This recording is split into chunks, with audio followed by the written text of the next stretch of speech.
તમારામાંથી કોઈ દિવસ ગુસ્સો આવ્યો ન હોય એવા કેટલા?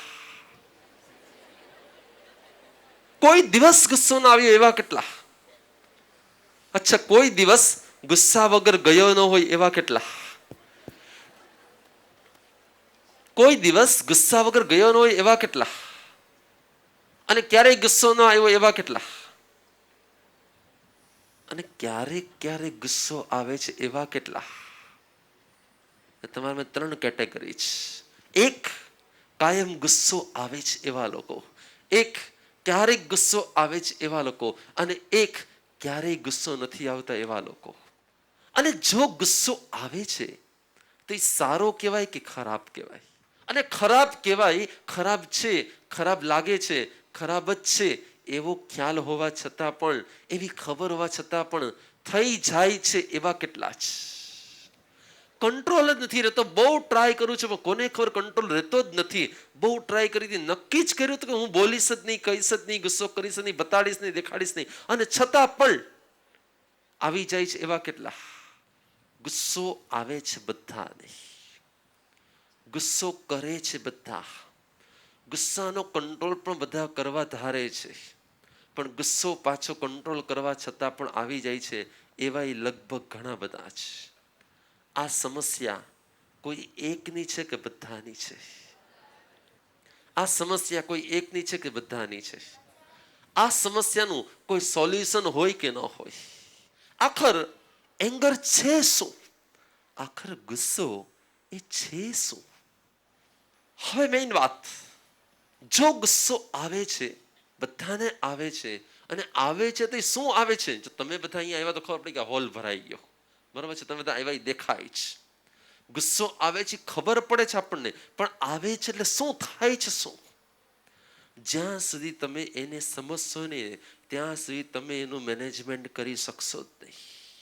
આપણો સબ્જેક્ટ છે એંગર મેનેજમેન્ટ. ગુસ્સાને કંટ્રોલ કરવાની વાત નથી, ગુસ્સાનું મેનેજમેન્ટ કઈ રીતે કરવું. એના માટે આપણે જીવી રહ્યા છીએ, પણ આ લાઈફના કેટલા બધા સિક્રેટ્સની આપણને કોઈ ખબર જ હોતી નથી. આપણે બધું જ કરવા છતાં પણ, માનો કે કોઈ વ્યક્તિ એમ કે મને ભૂખ લાગી છે, કોઈ વ્યક્તિ એમ કે મને ભૂખ લાગી છે, બહુ ભૂખ લાગી છે, અને ભૂખ લાગે ત્યારે જમવાનું આપો તો જમવા પણ લાગે છે, અને ભૂખ ન હોય ત્યારે ગમે એટલું આપો ત્યારે ખાતો પણ નથી. તો આ ભૂખ શું છે? તો આ ભૂખ શું છે? ભૂખ પણ એક જાતનું, બોલો, સેન્સેશન છે. જડમાં અને ચેતનમાં ફરક શું હોય? જડમાં અને ચેતનમાં ફરક શું હોય? આ જડ છે અને આ ચેતન છે, ફરક શું હોય? તો કે જેમાં સેન્સ હોય, સેન્સેશન હોય, એને કહેવાય છે ચેતન. અને જેમાં સેન્સ કે સેન્સેશન ન હોય એને શું કહેવાય છે? જડ. આ તો તમે બધા સમજો છો. તો એ સેન્સેશન શું છે? એ સેન્સ કે સેન્સેશન શું છે? બહુ વિચાર કરવાનો છે. આખી લાઈફ ઘણાની પસાર થઈ જાય છે ને તો પણ કેટલીક તત્વો, કેટલાક આપણા મૂળભૂત સિક્રેટ્સ એની લગભગ લોકોને ખબર જ હોતી નથી. આખર હું અને તમે જડ છીએ કે ચૈતન્ય છીએ? આપણે બધા જડ છીએ કે ચૈતન્ય છીએ? તમે બધા ચૈતન્ય છો કે જડ છો, કે જડ છો કે ચૈતન્ય છો, કે ચૈતન્ય જેવા જડ છો કે જડ જેવા ચૈતન્ય છો? જેને પોતાની ઓળખ ન હોય, જેને પોતાની સમજ ન હોય, જેને પોતાનો પરિચય ન હોય, જેને પોતાની સાથે ઓળખાણ ન હોય, જે પોતાને મળ્યા ન હોય, જેને પોતાની અનુભૂતિ ન કરી હોય, એ ચૈતન્ય હોવા છતાં પણ શું છે? તો ચૈતન્ય જે છે ને, જે ચેતના છે, જે અનુભૂતિઓ છે, જે સેન્સેશન, જે સંવેદના, એ સંવેદના જીવનો નેચર છે. સંવેદના, સેન્સેશન એ જીવનો નેચર છે. જડતા એ પદાર્થનો નેચર છે. આ બેયના નેચર અલગ છે. જે આ સેન્સેશન છે, એ સેન્સેશનને વ્યક્ત કરવા માટે જે વપરાય છે એને એનર્જી કહેવાય છે. સેન્સેશનની અભિવ્યક્તિ કરવા માટે જે યુઝમાં આવે છે એને એનર્જી કહેવાય છે, એને આપણી એનર્જી કહેવાય છે, એને ચૈતન્યની એનર્જી કહેવાય છે. અને એ એનર્જીના બે પાર્ટ્સ, એક છે પોઝિટિવ અને એક છે નેગેટિવ. જો બરોબર સમજો, આપણી અંદરની ચૈતન્ય શક્તિની અભિવ્યક્તિ જે એનર્જી દ્વારા થાય છે એ એનર્જીના બે પાર્ટ છે. એક પાર્ટ છે પોઝિટિવ અને એક પાર્ટ છે નેગેટિવ. આપણા અંદરમાં ચૈતન્ય છે, સેન્સેશન છે, સંવેદના છે, અનુભૂતિઓ છે, એ શેમાં છે? આપણી અંદરમાં છે. તો આપણી અંદરમાં એટલે શેમાં છે? હું અને તમે ચૈતન્ય છીએ.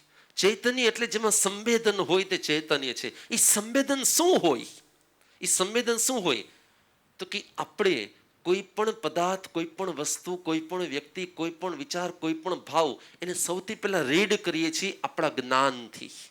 અને એ રીડ થવાને કારણે આપણે વાઇબ્રેટ કરીએ છીએ, સેન્સ કરીએ છીએ, એને ફીલ કરીએ છીએ, એનો અનુભવ કરીએ છીએ, એનું સંવેદન કરીએ છીએ. અને એ સંવેદન કરવા માટે જે એનર્જી વપરાય છે બે પ્રકારની હોય છે.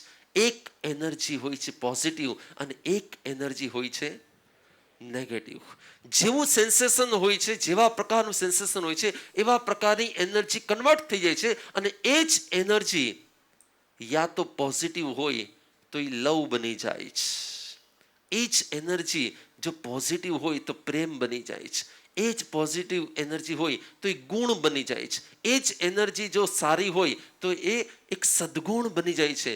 અને એ જ એનર્જી જો ખરાબ હોય, એ જ એનર્જી જો નેગેટિવ હોય, એ જ એનર્જી નેગેટિવ સાઈડની હોય તો આપણી જ એનર્જી જે નેગેટિવ બને છે એને શું કહેવાય છે? એને શું કહેવાય છે? એને શું કહેવાય છે?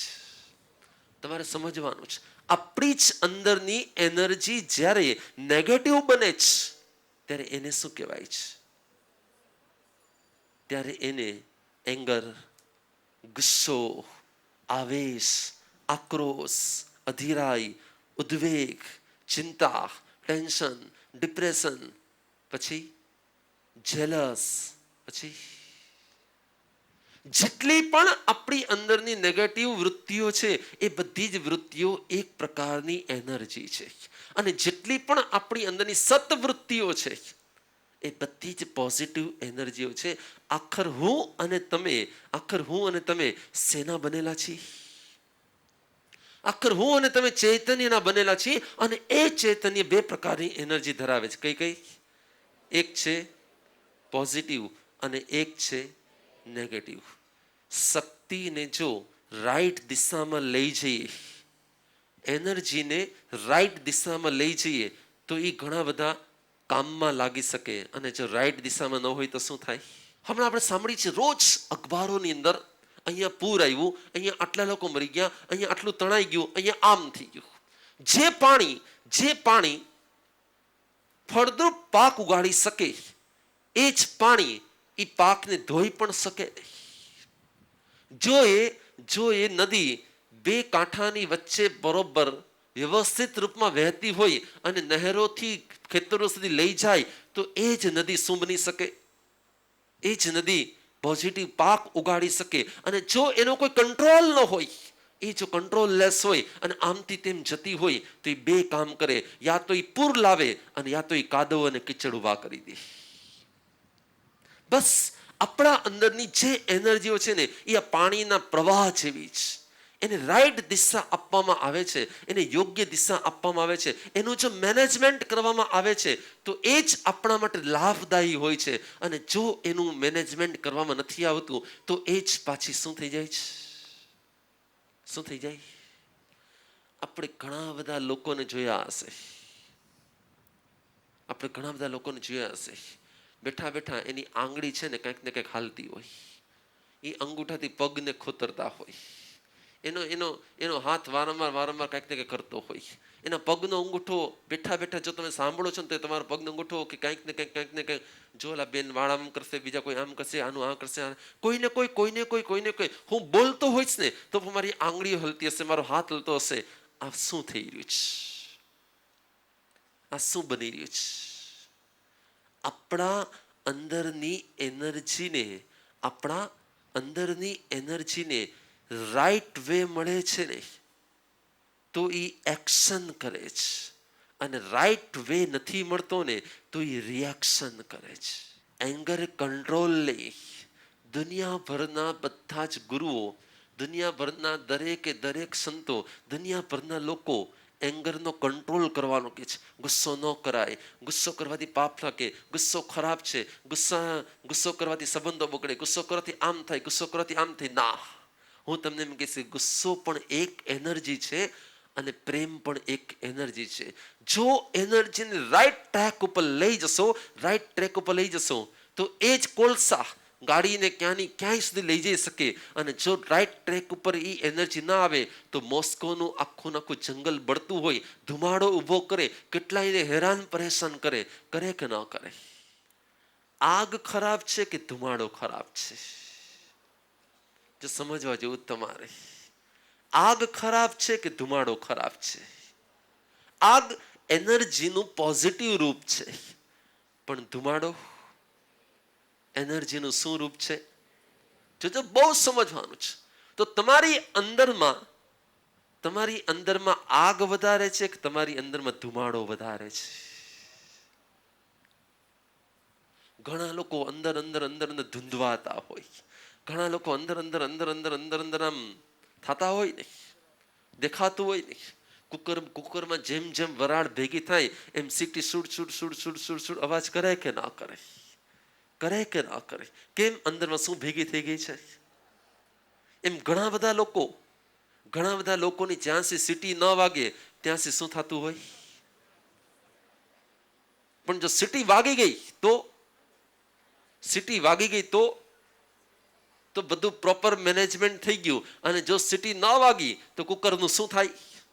જો કુકરની સીટી બરોબર યોગ્ય સમય વાગી ગઈ અને કુકરની વરાળનો યોગ્ય ઉપયોગ કરવામાં આવ્યો તો એ ચોખામાંથી ભાત બનાવી શકશે. અને જો એનો એ ઉપયોગ પ્રોપર ન થયો તો એ કુકરનું શું કરી શકે છે? બ્લાસ્ટ પણ કરી શકે છે. એટલે કુકર બ્લાસ્ટ ન થાય એની માટે મેનેજમેન્ટ માટે શું રાખ્યું છે? ઉપર શું રાખવામાં આવેલી છે? બહેનો જ્યારે રસોઈ કરતા હોય ને ત્યારે ગેસ ચાલુ કર્યા પછી કુકર એની પર મૂક્યા પછી એને ખબર કે 10-12 મિનિટ પછી સીટી વાગશે. પણ 12 કે 15 મિનિટ કે 18 મિનિટ સુધી સીટી ન વાગે ને તો બહેનોને તરત ખબર છે કે હાડું ક્યાંક કુકર ક્યાંક ફાટશે. એટલે સીટીને શું કહે, ચીપિયાથી આમ ઊંચી કરે અને એની અંદરની શું કરે? બધી વરાળ. જો વરાળ ન નીકળી તો કુકરનું શું થઈ જશે? વરાળ ન હોય તો પણ નહીં ચાલે, તો ચોખામાંથી ભાત નહીં બને. અને જો વરાળ વધારાની બહાર નીકળી ના ગઈ તો કુકરનો શું કરી નાખશે?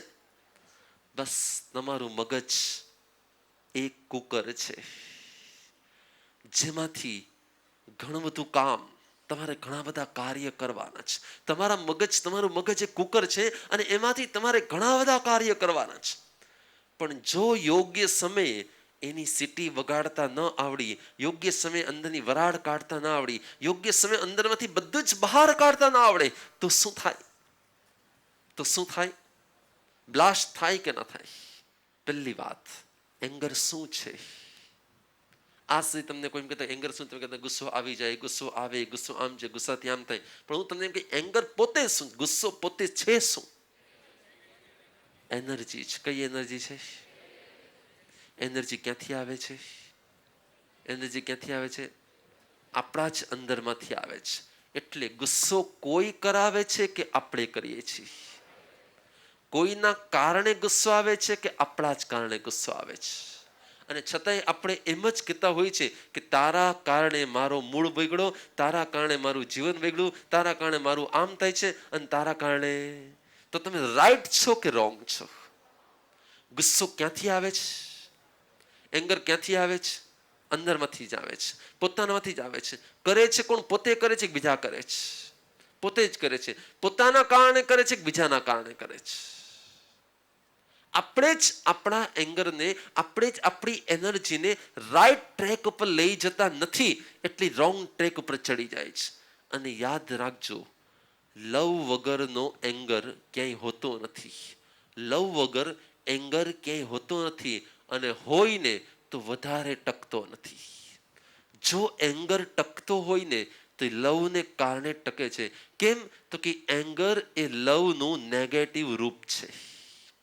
એંગર એ લવનું નેગેટિવ રૂપ છે. જેવો તમને પ્રેમ થાય ને એટલે તમારો ગુસ્સો ઓગળી જશે. જેવો તમને પ્રેમ થવા લાગે ને એટલે તમારી અંદરમાંથી ગુસ્સો ઓગળી જશે. અને જેવો તમને ગુસ્સો થવા લાગે ને એટલે તમારો પ્રેમ ઓગળી જશે. બનશે આવું? આપણો ગુસ્સો થાય ને સામેવાળાનો પ્રેમ ઓગળે, અને આપણો પ્રેમ ઓગળે ને તો જ આપણાથી ગુસ્સો થાય. બને કે ના બનાવો?